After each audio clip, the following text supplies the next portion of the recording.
Meredith Gorman here, and are you still not subscribed to Matt's channel?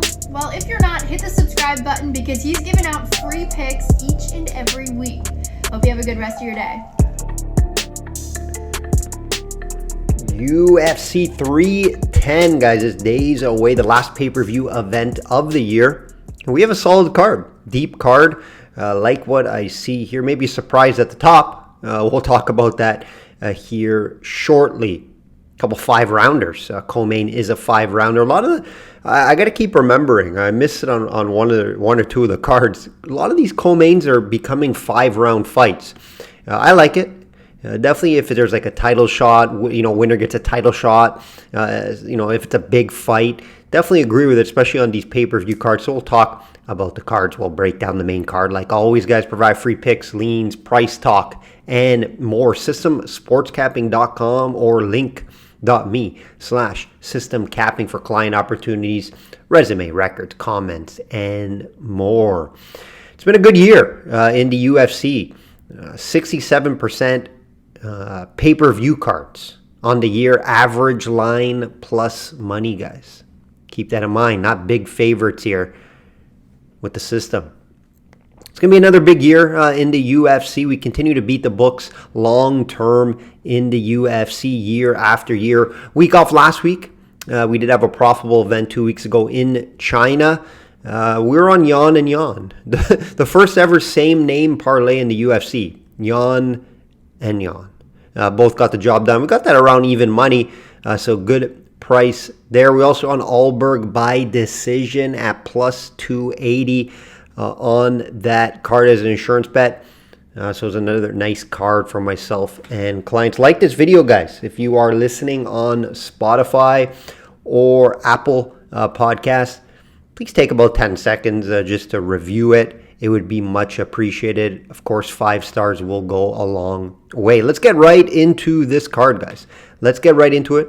Let's not waste any more time. Shop around, have multiple sports books. I can't stress that enough. Have multiple sports books. Get the best price out there. Best fight odds is good for looking at, different books and odds. That's what I use.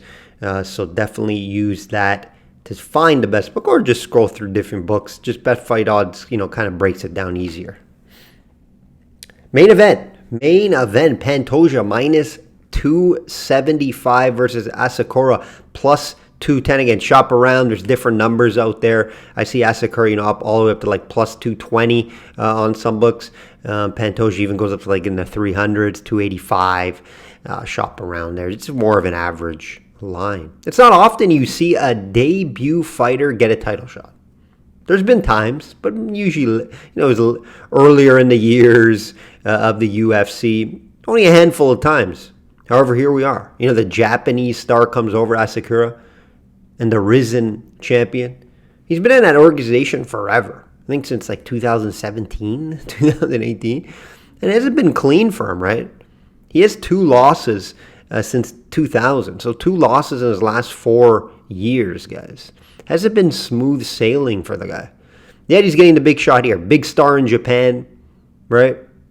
Trying to build that Japanese card when they go there, I guess, right?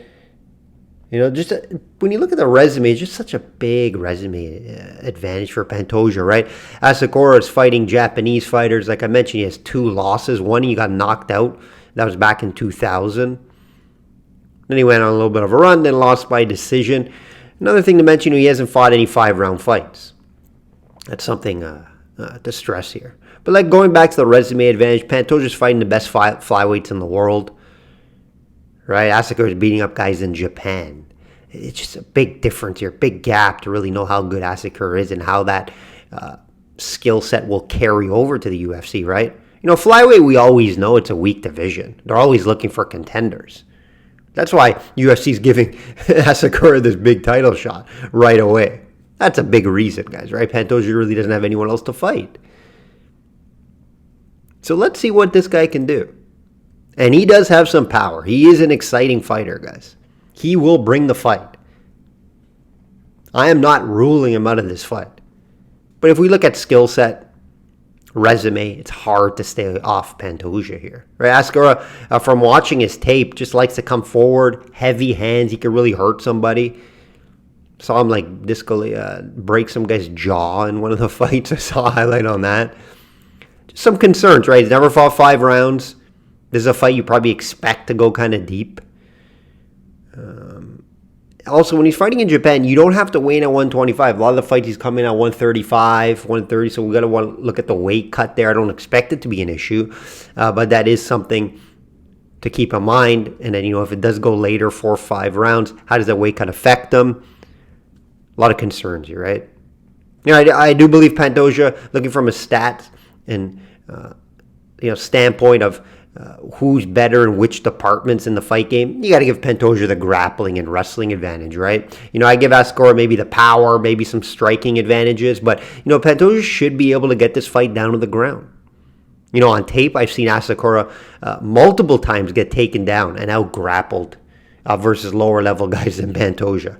So that's what has me worried here. That's why I cannot get to this plus money on Ascora. You're just taking a shot in the dark if you're going to bet Ascora at this price. I believe his only path is to catch Pantoja. We just never have seen Pantoja finish, right? Very durable over the years.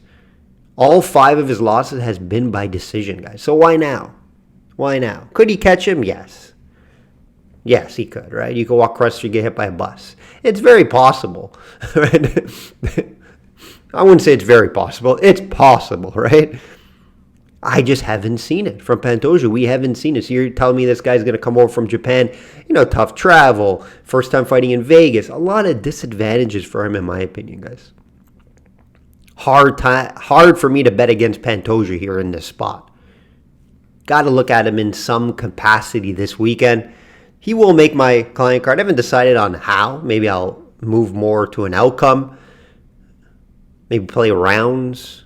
Client card will be out Friday, guys, after the weigh-ins. Exciting. Could be an exciting fight, right? If Ascora brings the fight, able to avoid the takedowns and getting controlled down there, could be a fun fight.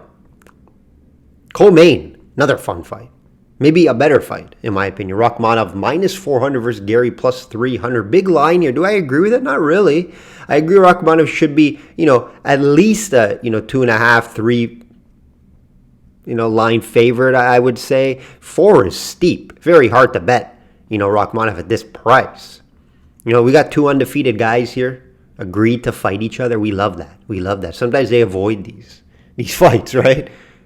But hey, winner gets the title shot. So these guys have to fight. Gary took this on short notice. Obviously, he was supposed to fight Buckley. That fell through. Rakhmonov was supposed to fight Bilal. That fell through. Bilal got hurt. So here we are. 2 guys that have trained together, worth mentioning. And we know Rakhmonov got the better of Gary in the training, but that was training. That was a few years ago, from what I know. So, how much do you really factor that all in here? Rakhmonov apparently submitted him, which I could see.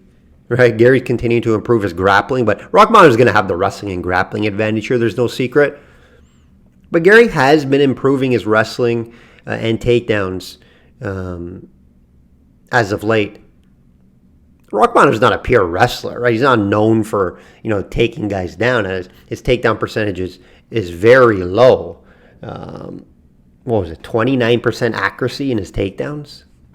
Right?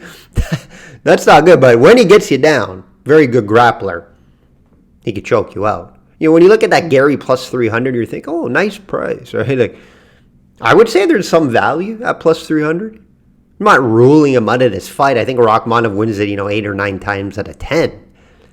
I just have a hard time seeing where Gary's better. Maybe distance management on the feet. Some striking advantages I would give Gary. So if Gary my path for Gary to win this fight is keep it standing throughout the 5 rounds. I believe Gary possibly has the better cardio. That's just more of an assumption. We haven't seen these guys in 4 or 5 rounds, but he mentioned it that he does believe where he wins this fight is in the 4th and 5th round, where Rakhmonov kind of wears out and gets tired. That's his. Gary's not saying, oh, I'm going to go knock him out in the 1st or 2nd round where you hear from guys. A lot of guys will say that. Here we have Gary saying he's going to wear him out in the 4th and 5th round. So, very possible. I'm not saying that's not going to happen, but I do believe that's, if Gary does win this fight, it's going to be by like a close decision, and it's due to points because he outstruck him on the feet. That's where I think Gary could win this fight. His movement on the feet and avoiding takedowns, distance striking, and using some of those kicking game to his advantage. Right? If you look at both of their fights, there are some questionable fights in the Rakhmonov. He went 1-5 for takedowns against Stephen Thompson. Like I mentioned at the top here, he struggles 29% accuracy getting fights down to the ground. The Neal fight was kind of close until it wasn't at the end when he got this, the win there. Gary also looked a little shaky at times too against Page, against Neal. When both these guys stepped in competition, it wasn't smooth sailing. Even though Rakhmonov was still getting finishes, it was just maybe when he was figuring guys out. Right? So keep that in mind. They haven't been running through opponents as you may think. We look at the stats here. Gary will have a little bit of a volume advantage, in my opinion. Throw a little more at over 5 significant strikes per minute. Wrestling and grappling goes to Rock, which I mentioned. And even though Gary is improving that grappling, Rakhmonov is going to be ahead of him in that department. 69% takedown defense for Gary. Not bad, but you can take him down. You can get this fight down to the ground. Is Rakhmonov going to be able to get this fight down to the ground? I think that's where he succeeds and wins this fight. That's going to be the big question here. I think he should get him down. It's a 5-round fight. And when he gets him down, is he going to take advantage and try to get that submission? Again, he submitted him in training. I don't know how much that means. It's training at the end of the day. But we could see that path for Rakhmonov to, get another submission here. I wouldn't be shocked or surprised. This fight also could go the distance. I wouldn't be surprised. Even though it is 5 rounds, right? Both guys could be like a methodical, slower style fight, right? Both guys aren't, I don't expect both guys to just come forward and look for knockouts early in this fight. I think it could be a little more technical than that, right? If Gary plays a good distance game and able to keep this fight standing, I think he has a shot here, but, Rakhmonov is going to have to be the play for me. I just hate the price. Very difficult to get to. If you want to improve it, maybe look at a decision, but, submission is live as well, in my opinion. So maybe submission prop, distance prop could be something to look for in this fight. Would I be shocked if Gary wins? No, because like I said, I think he wins this fight 2 or 3 times out of 10, maybe more closer to 2. Is it going to be this weekend? We will see. Very confident guy. Wanted this matchup too, which I like. Give a little more credit for Gary. He gets a lot of shit online and stuff, but for taking this fight, they got to give him some credit. We got a rematch here, Gone minus 350 versus Volkov plus 275 rematch we saw, and it was a 5-rounder last time. This time it's a 3-rounder. Gone won by decision. And it's how you expect him to win the fight. Keep it standing, use his movement, his speed to outpoint you. And that's how he wins fights, right? One of the best strikers in heavyweight, maybe history. Just not as well-rounded, right? Volkov, the thing with Volkov, right? He can wrestle a little bit. We just don't see it a lot. And I believe that is his path here. Try to wrestle Gone, try to get down to the ground, take off, a little, see what he did, see what John Jones did to him last time out, right? Made Gone look like he never wrestled in his life or grappled in his life. Now, I know he went back training with some wrestlers from France, but, how much is that going to work here? I just don't believe Volkov will use that game plan. That's the only thing I'm worried about here. I don't think he's going to try. He's a good striker, let's be honest, but he doesn't have that speed that Gone does. If this is just a kickboxing fight for 3 rounds, you have to give it to Gone. You have to favor Gone here, right? Will Volkov make this an ugly, boring style grappling? Let's try to get this fight down to the ground. I don't know. That's what you're banking on. At plus 275, I wouldn't call you crazy for taking a shot. Probably my favorite underdog out of the 3 here. Nice 4-fight win streak here. He has some nice wins. Rosenstrike, nice win there. Pavlovich, he beat as well. But those guys don't... They're all strikers too, right? They don't really try to wrestle. Keep that in mind. Gone obviously a lot quicker than both those guys. I just don't think the matchup's great for Volkov. Unless he does that game plan, like I mentioned, try to wrestle, try to grapple. Right? Volkov has a sneaky submission game as well, but I just don't know if he will use that game plan. That's the only thing here. Right? I'm not saying Volkov's some excellent wrestler and he has a lot of take. He doesn't, but he will have the advantage here. Let's see if he uses it. Right? If this stays on the feet, Gunn wins. This fight probably goes decision. That's going to be my favorite play, over 2.5 rounds. Fight goes the distance. And whoever you like, I would suggest to just take him by decision. Right? The only way that, like, where would this really end? On the feet, I don't see a knockout. A long shot Volkov by submission. Long shot. If you like long shots, maybe a little sprinkle there. But again, he's going to have to be able to get Gone down to the ground. I can't guarantee he could do that. So, yeah, lean Gone by decision, over 2.5 rounds. If you're taking Volkov, improve that price by decision or submission. That's my suggestion here in this fight. I don't expect it to be that an entertaining fight, guys. Let's be honest. Mitchell, minus 800 versus Gracie, plus 500. Mitchell, minus 800. Wow. No, I get it. Big step down in competition for him. He's been fighting the best guys. Right? He's been fighting the best guy. He Taporia in his last 3 fights. Josh Emmett. Now, he lost those fights. Didn't look great in those fights. Couple bad knockouts. And then he has that one win over Dan Ige. That's how he's going to have to win this fight, Use his striking to his advantage. Gracie is not a good striker. Mitchell's going to have a big striking advantage here, which you don't usually say. Even though I did like, if you remember that Barbosa fight, Mitchell actually looked great on the feet. He's improving his striking. I wouldn't say he's a terrible striker. I'd just say he's not a great striker or a good striker. I'd say he's an average striker. And Gracie's a below-average striker, right? Gracie obviously wants to get the fight down to the ground. No surprise here. But Mitchell's a good grappler as well. I'd love to see some grappling exchanges between these two. Let's see if it gets there. Because if Mitchell does get this fight down to the ground, he can obviously out-wrestle Gracie. But will he want to take that shot? Just keep it standing. You should be able to win there, right? Just as such a downgrading competition for Mitchell, right? Gracie just not active. He's fought, 3 times in like 4 or 5 years. Lost his last 2 fights against who? Cub Swanson, guys. And Jourdain. And he wasn't able to get these guys down to the ground, right? So we don't expect Gracie to get down. The only way Gracie wins this fight, guys, let's be honest, is he catches him in some wild submission.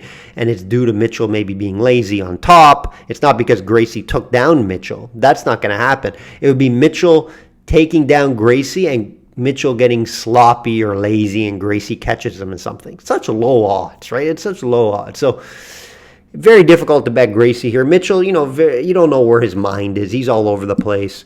That's the only thing. And he's just not bettable at minus 800. You can't bet him in this fight. Where do you bet him in this fight? Even if you bet him by decision, you're not getting any value on the price here. So, yeah, obviously I do believe Mitchell wins this fight. Just not a bettable line here. Gracie, long shot by submission.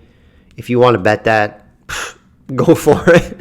Improve that plus 500 price, but just very low odds, guys. Landwehr, minus 135 versus Troy, plus 115. Should be a fun one to open up the main card, guys. Nate the Train, always fun to watch, right? Always fun to watch. And if he wins, even more fun on the mic. Put on a little show on the mic. Nate, 4-1 in his last 5. Not a lot of people realize that. There's a nice little streak here. Carrying some momentum into this one versus Troy. Troy's a dangerous guy. However, he's not winning a lot of fights. Lost his last 3, 1 draw in there in the last 5. Troy comes, he comes for your head, comes forward, has heavy strikes, 12 finishes out of 15 wins with 1 submission in there. So, we know what he likes to do. He likes to strike, looks for big shots. We have seen Nate, knocked out before, but Nate's a tough guy. Hard to see, Troy just flatlining him. You never know, though. I think that's his path. I think that's Troy's path, to catch him with a big shot. It would be interesting to see if Nate works in some wrestling here. I think that's his advantage. Troy can be taken down, guys. 47% takedown defense. We've seen, when I watched tape on Troy before doing this video, I've seen him getting taken down time and time again. So Nate could use some of his wrestling there. Averages about 1 takedown per fight. Not a pure wrestler, but he's fairly well-rounded fighter. So I believe that's his path, right? His path also, pressure Troy. Don't stand and, try to bang with him. Try to pressure him, get in his face, get the fight down to the ground, make it an MMA fight. And I do believe Nate wins this fight. It's not a terrible price at minus 135. It's a bettable line at that price. Tough to call an outcome. I was trying to, improve the price looking at an outcome. Tough. Could see a late finish. Could see Nate by decision. Not something I want to get involved in from an outcome standpoint. But I do see the path here for Landwehr. And it's to wrestle, right? We've seen Kyle Nelson not too long. I watched that fight, Kyle Nelson versus Troy, and Nelson was out grappling, out wrestling him. And Nelson's not known for his wrestling. So if the only thing you're worried about, does Nate want to put on a big show for the fans and stand and bang with Troy? That's what you're a little bit worried about. And that is a possibility. So that's something that I want to, if I'm going to be betting Nate here, I'm not going all in. It'd probably be a smaller unit bet on Nate here. But I like what I'm seeing him from as of late. I think he's fighting a little smarter, and fighting smarter would involve an MMA fight here, not a kickboxing, boxing style fight. And let's see who lands the bigger punch first.